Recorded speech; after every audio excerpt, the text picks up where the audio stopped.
how have you encountered tactics in your life? Uh, well, I guess that's a very broad question. There's a lot of things that tactics apply to in general. Um, I mean, as a young lad, I played a lot of sports, and so a lot of sports is tactical in nature. And certainly, uh, I've had exposure to some of the great military texts like Sun Tzu's The Art of War and Caesar's The Gallic Wars over time. But in terms of modern tactics and how things have changed over time, I don't particularly have a lot of experience. Um, I've played paintball a couple times, um, and I grew up with three brothers, so in as much as that gives you a innate sense of some element of tactics that's pertinent, but otherwise I'm just an enthusiast. I'm not particularly anyone particularly knowledgeable.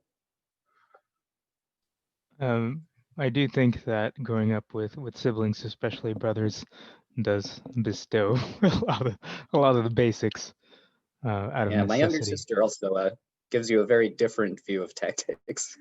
And how would you describe the difference between the two? Well, so she was the youngest as well, so she kind of had that double whammy of that she gets to play the weak one, even though that's not necessarily always the case. And you know, in as much as that's an advantage historically, being able to play that underdog card and play on the sympathies and compassion of your enemy is very helpful, and she is quite good at that. Do you have historical examples in mind of something that happened that was similar to that?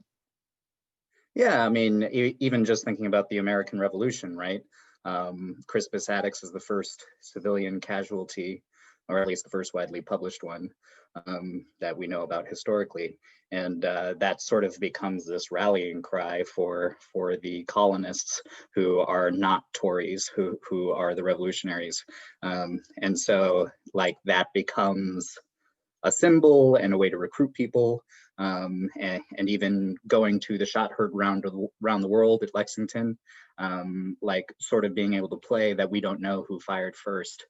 It's nobody's fault. Everyone's the good guy here. I'm sure was incredibly helpful in maintaining uh, the sympathies of the population. Can you draw a parallel in sports, perhaps that's similar?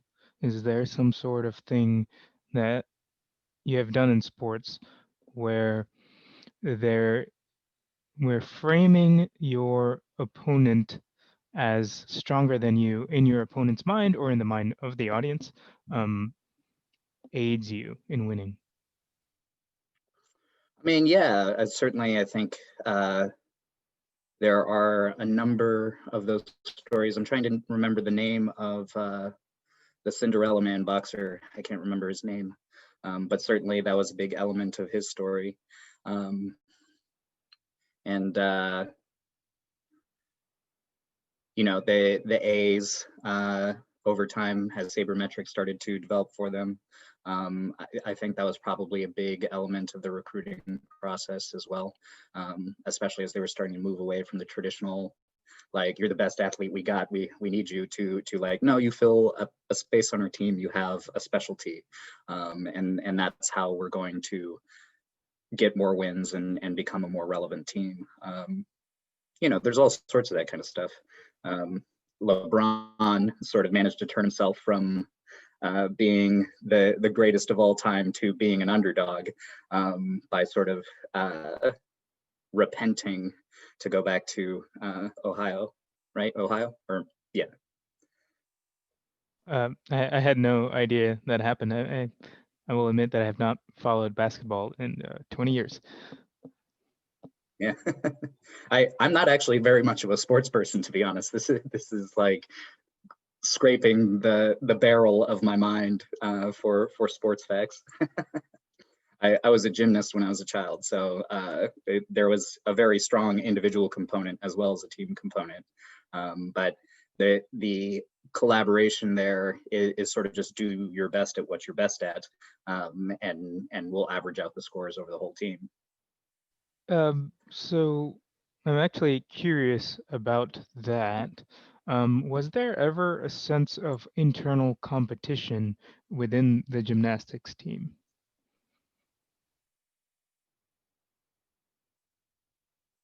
Is that right? Was there? Yeah, I mean, go ahead. I think I you was got just it. going to say yes.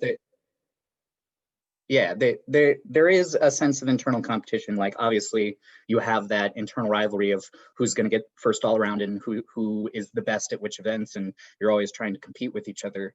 But at the end of the day, you're on the same team, and so that internal rivalry is something that makes the team stronger and gives you better all around scores. So there have been many times where I was second on the podium and my friend was first, whether that was Ian or Jacob or Alex, and vice versa. And that is part of the joy of that camaraderie is trying to outdo each other. I think I've heard you mention in passing the differences that you're curious about in terms of the Indonesian army or the Israeli army, defense forces, I guess, and the United States armed forces as well. Um, Mhm. would you be able to say more on that? Like, what is your curiosity there? Yeah, I mean, just from what I read in passing, whether that's on Quora or whether that's hearing actual service members talking about their experience cross training with other nations, it seems clear to me that each force specializes in whatever warfare they're likely to encounter. So in Russia, obviously that's a lot of urban winter warfare. In Indonesia, that's a lot of jungle warfare. In Israel, that's a lot of counterterrorism and close quarters. And so even just like watching a video about the difference between American firing stance and Israeli firing stance is Americans just tend to take a position, whereas Israelis, their firing stances are meant to get up quickly and move. And so there are things like that that are incredibly interesting in that the baseline teaching, obviously you're taking a bunch of young men generally into your military and you're trying to get them to battle preparedness as quickly as possible. And so you have to leave out some of that generality in order to get them there. And then as they move into the upper echelons and into special forces and things, they specialize because it is a special force. And so is there a way to capture that for people, or do you really have to have those specialized groups? And then what is there to learn from each of those specialized groups? I think those are all terribly interesting concepts and challenges. Yeah, I'm really looking forward to exploring that with you and the rest of the team with this Mhm. project.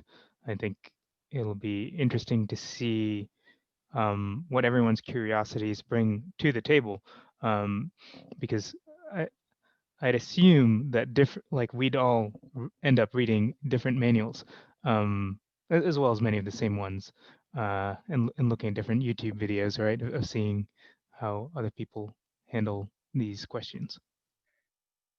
Well, and also on that subject, just in terms of budget, like how much does it cost to get an Army service member to battle readiness? It's like 230K or something is the total cost plus equipment and everything. And so obviously we will not be operating with that budget, and we will not be operating with a boot camp. And so, what are the things that we can learn and generate under that constraint? And so those are all interesting challenges that I hope will create new knowledge and new techniques that we can share.